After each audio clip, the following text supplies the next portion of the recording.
लेकिन वो तो ठाकुर जी है ना, ठाकुर जी को स्वाभिमान थोड़ी रहता है, ठाकुर जी को तो ये इस पर कृपा करनी है मुझे, वो तो ढीठ बन जाते हैं। और ढीठ भी नहीं, हमारे ब्रज में तो ऐसा विनोद में कहते हैं ठाकुर जी महा ढीठ बन जाते हैं। एक बार एक भक्त की कथा आती है कि उससे सब लोग कहते थे गंगा जी स्नान करने जाओ।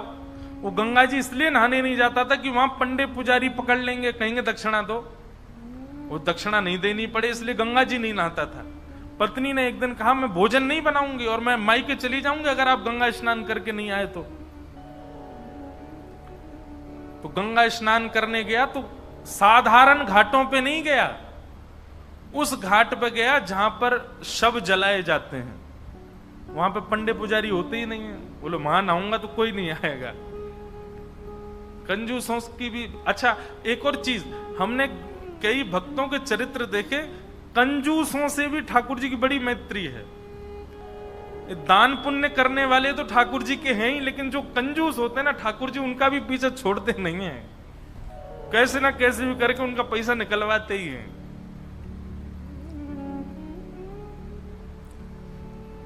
ये किसी अन्य भक्त की कथा है कि वो फिर मरघटा में गया, शमशान के घाट पर जाकर के जैसे ही डुबकी लगाई और डुबकी लगा के बाहर आया तो ब्राह्मण का वेश धारण करके ठाकुर जी आ गए।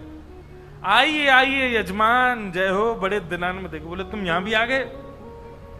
बोले हम तो सब जगह रहते हैं। लाओ लाओ भैया, आज हमारी सुबह से किसी ने तिलक बिलक नहीं किया, लाओ चलो कुछ दक्षिणा दो।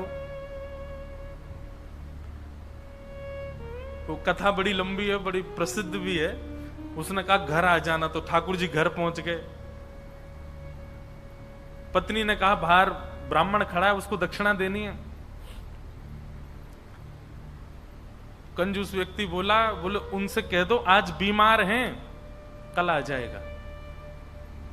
पत्नी ने जाके कह दिया, बोले हमारे पतिदेव तो बीमार हैं। बोले यजमान बीमार हो गया, मैं तो यहीं बैठ करके उसका अनुष्ठान करूंगा, जब तक ठीक नहीं हो जाएगा अनुष्ठान करता रहूंगा मैं। ठाकुर जी भारी जपमाला लेकर के बैठ गए। पत्नी ने अंदर जाके बताया, बोलो वो तो बाहर अनुष्ठान कर रहे हैं, तुम ठीक हो जाओ तब जाएंगे।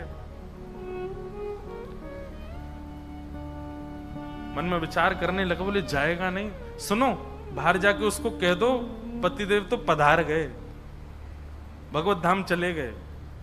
पत्नी बोली 1 रुपया ही तो देना है, दे दो जाके। बोले क्यों दे दो, तुमको क्या पता कितनी मेहनत से कमाया जाता है, मना कर दो, कह दो पधार गए वो तो।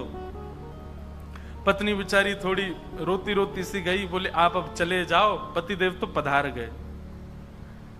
ठाकुर जी बाहर ब्राह्मण बन के बैठे। ठाकुर जी बोले मेरे यजमान पधार गए, अंतिम संस्कार मैं करा के जाऊंगा, मेरे यजमान है, उनकी शव यात्रा में जाऊंगा, उनकी अर्थी मैं बनवाऊंगा, चिता में लकड़ियां मैं लगवाऊंगा, अपने हाथ से एक एक लकड़ी रखवाऊंगा, और मैं वेद मंत्र बोलूंगा, मेरे मंत्रों के उच्चारण से उनके अग्नि संस्कार होगा। मुझे नहीं चाहिए दक्षिणा, आप मत देना मुझको, अब मैं मुफ्त में उनका संस्कार करा के जाऊंगा।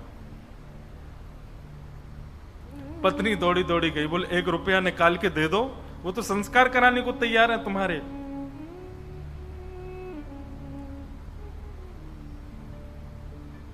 कंजूस बोला सुनो एक काम करो, अर्थी लगाओ तुम, और अर्थी बंधवा करके लेट गया। बोले चुपचाप बस ले चलो, थोड़ी दूर तक चलेगा, फिर वो चला ही जाएगा, जब दिख जाएगा ना कि हाँ ये वास्तव में मर गया है तो कुछ नहीं मांगेगा। महाराज अर्थी पर चढ़ गया, राम नाम सत्य बुलवाता हुआ जा रहा है शमशान, लेकिन 1 रुपया नहीं दे रहा है। ठाकुर जी भी चल रहे, बोले तू ढीठ है, मैं महा ढीठ हूं, मैं भी लेके ही जाऊंगा।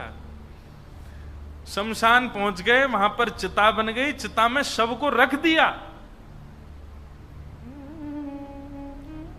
उसका छोटा बच्चा वो अपने पिता के पास जाके, पिताजी दे दीजिए ना, वो यहीं खड़ा है, वेद मंत्र बोल रहा है, आपके सारे तो पिंडदान करवा दिए उसने, अब दे दीजिए उसको। बोले तू कुछ मत कर, तू परिक्रमा लगा के चिता में अग्नि लगा, जैसे ही थोड़ी अग्नि प्रज्वलित होगी चला जाएगा, मैं उठ के बाहर आ जाऊंगा। बालक ने जैसे ही चिता में अग्नि लगाई, चिता जलने लगी। ठाकुर जी के मन में विचार आया, बोले भैया भगत, मैं हारा तू जीता, तू निकल के बाहर आ। तुरंत उसका हाथ पकड़ करके खींचा और ठाकुर जी अपने रूप में प्रकट हो गए। वाह भाई, तेरी कंजूसाई पर हम तेरे पर न्यौछावर हो गए। वाह, ऐसी कंजूसाई, ऐसे अद्भुत अद्भुत भक्त हुए ठाकुर जी के।